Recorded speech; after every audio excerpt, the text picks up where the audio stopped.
नमस्कार, मैं Wasim Akhtar the leader Hindi के लिए। आज हमारे साथ स्टूडियो में एक ख़ास मेहमान मौजूद हैं जो इस बेल्ट में कद्दावर नेता रहे हैं भारतीय जनता पार्टी के। इस समय केंद्रीय श्रम एवं रोजगार स्वतंत्र प्रभार विभाग के मंत्री हैं। आप लंबे समय तक बरेली से सांसद रहे हैं, एक रिकॉर्ड है ये, और इस रिकॉर्ड की उन्होंने देश में भी बराबरी की है। हम उनसे ज़िला पंचायत चुनाव और कोविड-19 के बाद जिस तरह से परिस्थितियां बदली हैं, उनका विभाग किस तरह से काम कर रहा है, इसे लेके बात करेंगे। संतोष जी, आपका स्वागत है हमारे स्टूडियो में। धन्यवाद। आपके पास एक महत्वपूर्ण विभाग है और कोरोना काल के बाद तमाम लोग उस विभाग की तरफ उम्मीदों से भी देख रहे हैं। तो उसमें जैसे पहले जिस तरह से काम आप कर रहे थे, उसमें काफ़ी हद तक चीज़ें बदली होंगी। तो अब जो परिस्थितियां पैदा हुई हैं देश के सामने, उसको लेकर किस तरह की रणनीति से आपका विभाग काम कर रहा है? नहीं, हमारा एक्चुअली श्रम मंत्रालय केंद्र और राज्य दोनों का विषय है, और सामान्यतः वे मजदूर जो संगठित क्षेत्र के कहलाए जाते हैं, जिनकी संख्या 10 करोड़ के आसपास है, हम उनकी चिंता करते हैं। असंगठित मजदूर जिनकी संख्या 40 करोड़ के आसपास है, उनको सीधे हम चिंता नहीं करते हैं। पर अब हम आदरणीय प्रधानमंत्री जी ने इस बात को महसूस किया है, इन 40 करोड़ की भी चिंता की जाए, और इस पूरे 1.5 वर्ष के दौर में हम उनकी चिंता करने का काम कर रहे हैं। संगठित मजदूरों के लिए हमने कई योजनाएं इस दौर में शुरू की हैं। वे लोग जो नौकरी से निकाल दिए गए या जो इस बीच में नौकरी में आए, तो संगठित मजदूरों के दिशा में जो आए हैं, उनके बारे में कई हम लोगों ने निर्णय लिए हैं। जैसे अगर निकाल दिया जाता है कोई, तो उसको अगले 3 महीने तक वेतन का एक हिस्सा देने का काम करने का हमारे मंत्रालय ने किया है।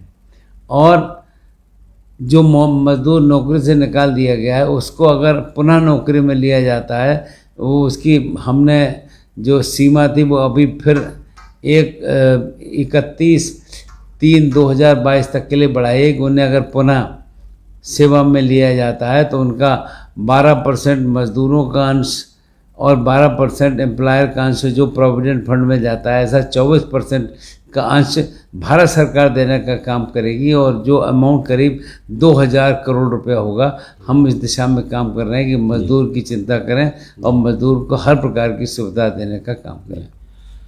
जिस तरह देश के सामने कोविड में संकट खड़ा हुआ है बेरोजगारी का, सब तरफ से ये आवाज़ें भी आ रही हैं कि बहुत से लोगों से काम छिन गया, और ख़ास तौर से मज़दूरों के सामने भी संकट है कि वो पहले जो ऐसे ज़िले थे, ऐसे सूबे थे जहां एम्प्लॉयमेंट कम है, तो दूसरे राज्यों में जाके काम करते थे, उन राज्यों में जिन्हें इस देश का रिच राज्य माना जाता है। इस तरह से पलायन हुआ कोविड-19 में, तो उसको रोकने के लिए कोई रणनीति बनाई गई है? नहीं, ऐसा है कि अभी तक तो हमारे पास आज़ादी के बाद से लेकर अब तक का कोई आंकड़ा नहीं था कि किस राज्य से किस स्थान से दूसरे स्थान पर कौन नौकरी करने जाता है। अब इस 1 वर्ष में ये समस्या जब सामने आई है, तो हम इस संख्या को अध्ययन कर रहे हैं और काम ले रहे हैं। मुझे लगता है जल्दी ही इसको एक सही स्वरूप में लाने का काम करेंगे, और अभी न्यायालय भी इस दिशा में रुचि ले रहा है, और हम भी इस दिशा में प्रयास कर रहे हैं कि एक सही जानकारी कि कितने लोग एक स्थान से दूसरे स्थान यानी एक राज्य से दूसरे राज्य में जाते हैं और क्या क्या काम करते हैं, हम इस प्रक्रिया में लगे हैं। और जल्दी इसको एक सही स्वरूप देकर कि वास्तव में ये फिगर कितनी है और कितने लोग एक स्थान से दूसरे स्थान जाने का काम करते हैं और उनकी क्या स्थिति है, इसको एक सही स्वरूप देने का काम करेंगे। कोई ऐसा आंकड़े जुटाए गए हैं कि जिससे ये साफ हो सके कि जो बेरोजगारी का संकट है वो देश में कितना बड़ा है? नहीं, आपको बताऊं, जैसे मैं संगठित मजदूर जो हैं, जिनकी संख्या 9-10 करोड़ के आसपास है, उनके तो हमारे पास फिगर है, पर जो असंगठित मजदूर हैं उनकी हम जानकारी कर रहे हैं कि कौन नौकरी पर है, कौन चला गया, कौन नहीं है, इसको कहीं सही दिशा दे पाएँ। जो संख्या हम 40 करोड़ के आसपास बताते हैं, आने वाले समय में ही सही फिगर देने का काम कर पाएंगे कि वास्तव में ये फिगर क्या है। और ये दुर्भाग्य की बात है कि पिछले आज़ादी के बाद से लेकर अब तक इस दिशा में जो भी सरकारें रही, मैं किसी सरकार को दोष देना नहीं चाहूँगा, इस दिशा में कोई मजबूत प्रयास नहीं किया गया कि सही जानकारी मिल सके। पर अब मोदी जी के नेतृत्व में हम इस दिशा में काम कर रहे हैं और जल्दी ही सही जानकारी देश के सामने लाने का काम करेंगे। एक और बात सामने आ रही है बार बार आपके विभाग की तरफ से भी जैसे बीच में ये बात चली थी कि जो काम के घंटे हैं मजदूरों के उनको कम किया जाएगा, तो कोई ऐसी योजना है जिस पे काम चल रहा है? ये बात अक्सर आती है, काम के घंटे न बढ़ाए जाएंगे न कम हो रहे हैं, पर एक शब्द अभी नया पैदा हुआ है, वर्क फ्रॉम होम। जी। जब आदमी घर से काम करता है तो फिर काम जो उसे मिलता है उस काम को पूरा करने का विषय होता है।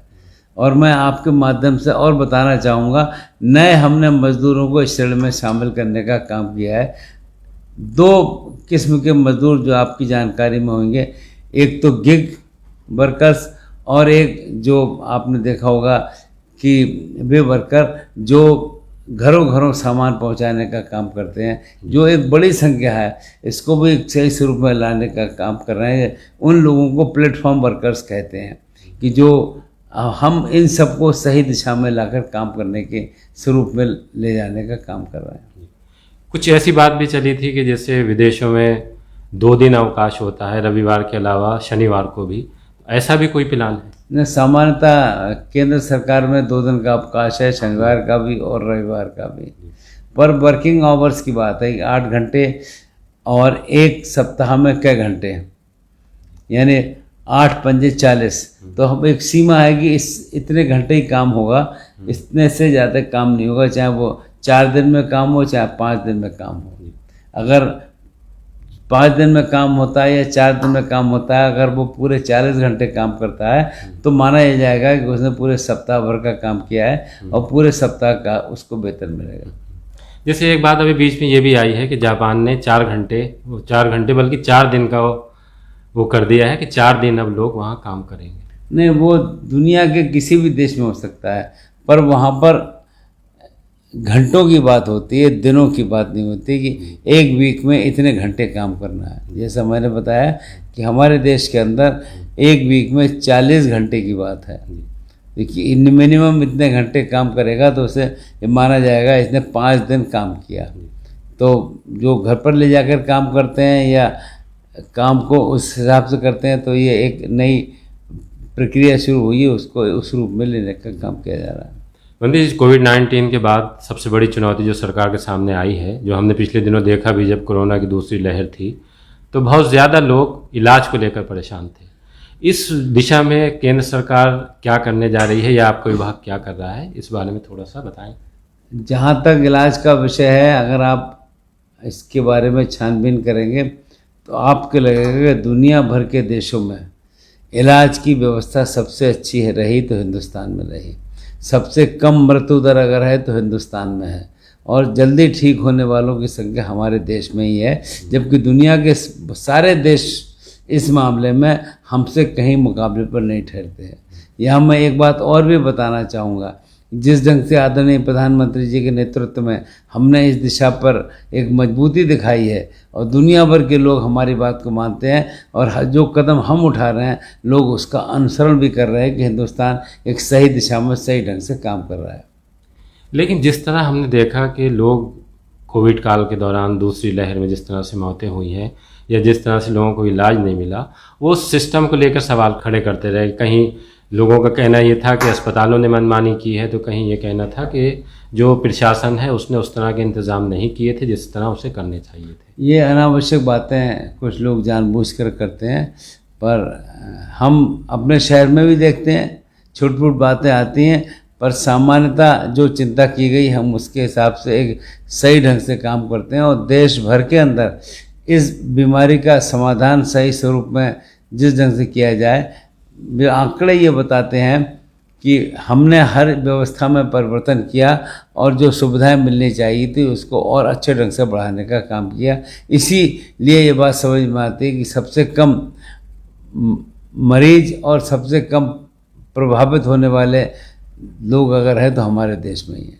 लेकिन एक चीज़ तो है कि जिस तरह से रिपोर्ट्स आई उसमें ये कहा गया कि जो चिकित्सा संसाधन हैं उसमें हमारा देश अभी उतना सक्षम नहीं है जितना होना चाहिए था। नहीं, ऐसा नहीं है। अब मेरा आपसे आग्रह है कि ज़रा देश के आंकड़े और दुनिया के अन्य देशों के आंकड़े अगर आप लेंगे तो सबसे कम प्रभाव हमारे देश पर है, ये पूरी दुनिया मानती है, और पूरी दुनिया इनके तरीकों को, प्रधानमंत्री जो तरीके अपना रहे हैं उसको स्वीकार करने का काम करते हैं कि प्रधानमंत्री सही ढंग से उन तरीकों को अपना रहे हैं। ये माना जा सकता है कि कोविड में हमारे यहाँ कम मौतें हुई हों दूसरे देशों के मुकाबले, लेकिन एक चीज़ तो ये है ना कि जैसे हमारे यहाँ उतने जितने डॉक्टर होने चाहिए थे आबादी के हिसाब से, जितने अस्पताल होने चाहिए थे, उतने हैं नहीं। नहीं, ये अलग बात है। हमारे देश की आबादी 134 करोड़, उसके हिसाब के अनुसार ग्रामीण क्षेत्रों में उतने डॉक्टर नहीं पहुंच पाते हैं, पर उसके बाद भी जिस मजबूती से इस कोविड का हमने मुकाबला करा है, दुनिया भर के सभी लोग इसको मानते हैं और इसको पसंद करते हैं कि हमारा तौर तरीका सही था। अच्छा, आपके विभाग से चिकित्सा सेवाओं को लेकर जो मजदूरों को दी जाती हैं उसको बढ़ाने के लिए कुछ कदम उठाए जा रहे हैं? हाँ, हमारे प्रधानमंत्री जी ने कहा है कि देश के हर ज़िले में ईएसआई के अस्पताल खोले जाए और हमने उसकी प्रक्रिया शुरू कर दी है।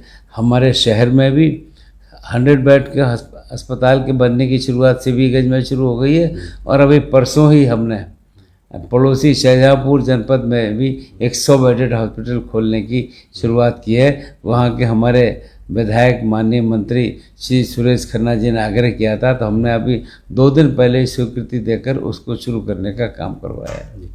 ये एक थोड़ा सा पता लग सकता है आंकड़ा कि कितना पैसा इसमें आपका विभाग खर्च करने जा रहा है? ना, हमारे पास पैसे की कमी नहीं है।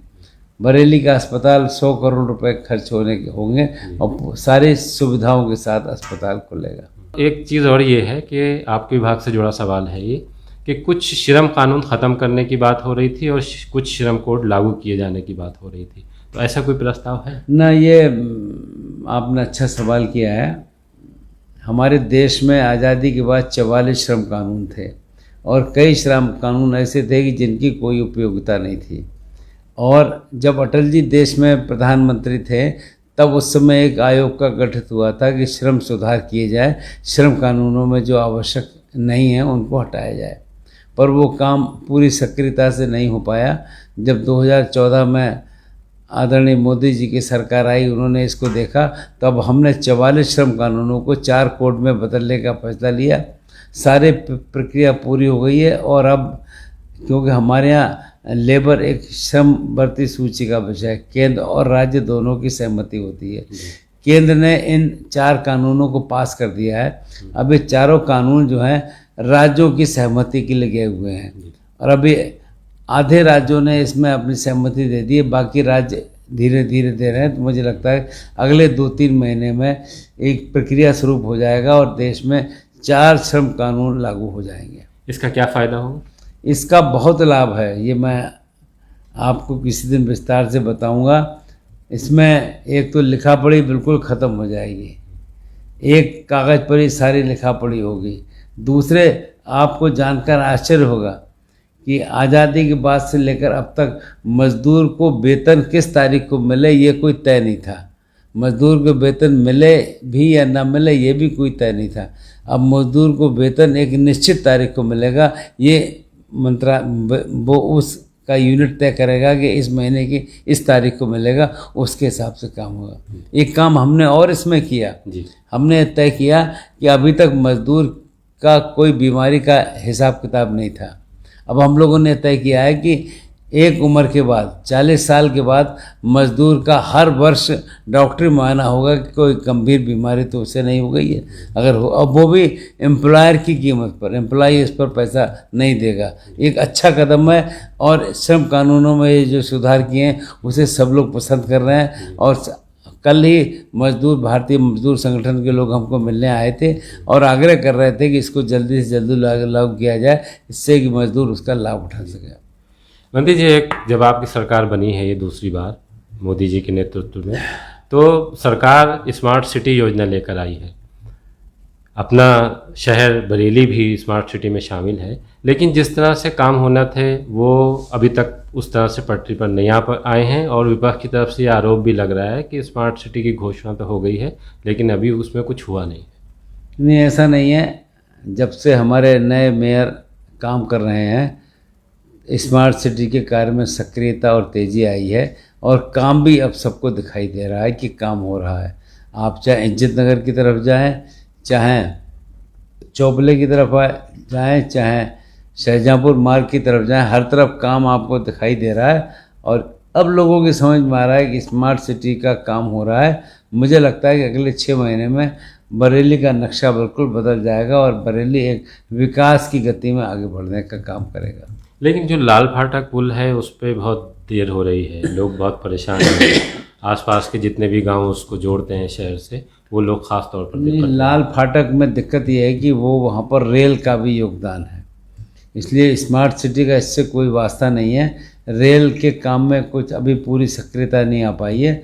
हम अभी 2 दिन पहले ही रेल मंत्री को मिले थे और हम कोशिश करते हैं जल्दी इस समस्या का समाधान हो।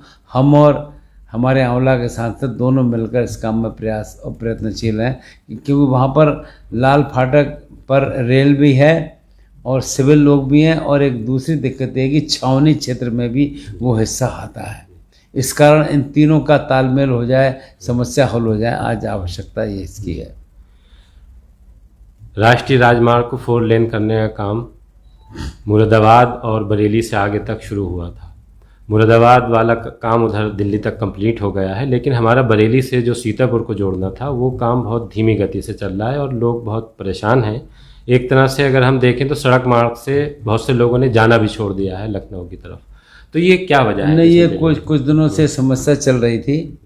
अब मैं किसी सरकार को दोष नहीं दूंगा। हमारी प्रदेश की सरकार से पहले जो सरकार थी उसने ऐसे ठेकेदार को काम दिया जो ब्लैक लिस्ट था, कायदे में उसको मिलना नहीं चाहिए था, और उसकी वजह से सारा काम अटक गया। अब वो प्रक्रिया में सुधार हो गया है और मैं कई बार इस संदर्भ में अपने भूतल परिवहन मंत्री जी श्री गडकरी जी को मिल चुका हूँ। अब सुधार हो गया। मुझे लगता है कि आने वाले समय में आप जाओगे तो आपको काम भी दिखाई देगा और ये महसूस होगा जल्दी ये काम पूरा होने जा रहा है। मंत्री जी, एक बात मैं और आपकी जानकारी में लाना चाहूँगा कि आपके प्रयासों से यहाँ यूनानी मेडिकल कॉलेज मंजूर हुआ था। उसके लिए बहुत बड़ा बजट केंद्र सरकार ने दिया था, सब तैयारी भी उसकी हो चुकी है, पैसा भी आ चुका है और एजेंसी भी तय हो चुकी है कि कौन इसे बनाएगा। लेकिन उसके बाद फिर एक अड़ंगा यहाँ लग गया है। बीडीए ने कोई आपत्ति लगाने के बाद ये मामला फिर से शासन को भेज दिया है। न, मेरी अभी तक ये बात संज्ञान में नहीं थी। जो इस काम को विभाग की ओर से देख रही थी उनसे मेरी अभी बीते 1 महीने से बात नहीं हुई है। तो मैं उम्मीद करता हूँ कल परसों में उनको बात करके इस कोशिश में रहूँगा जल्दी अगर कोई कमी है तो उसको पूरा किया जाए। और ये एक बरेली के लिए एक अच्छा प्रयास है कि यहाँ पर यूनानी मेडिकल कॉलेज खुल रहा है। इसकी आवश्यकता भी, इसको एक सही जल्दी स्वरूप देने का काम किया जाए। हम इस कोशिश में रहेंगे। मंत्री जी से बहुत लंबी बातचीत हुई, उन्होंने तमाम चीज़ें स्पष्ट की हैं। जिला पंचायत चुनाव से लेकर उनका विभाग कोविड-19 के बाद बदली परिस्थितियों में किस तरह से काम कर रहा है, किस तरह वो मज़दूरों को और बेहतर सुविधाएं देने की कोशिश में लगे हैं, अस्पताल बनाए जा रहे हैं और स्मार्ट सिटी को भी लेकर उन्होंने स्थिति स्पष्ट की है। मंत्री जी, आपका हमारे स्टूडियो में आने के लिए बहुत बहुत शुक्रिया। जी धन्यवाद आपका बहुत बहुत। पर आपके माध्यम से मैं सभी श्रोताओं से आग्रह करना चाहूँगा कि इस चैनल के माध्यम से अगर कोई भी समस्या आपको बरेली से संबंधित या हमारे विभाग से संबंधित नज़र आती है, कृपया हमको चैनल के माध्यम से या पत्र लिखकर बताएं, तो हमारी कोशिश रहेगी उसमें हम सुधार करें और समस्याओं को हल करने का काम करें। आप सबका बहुत बहुत धन्यवाद।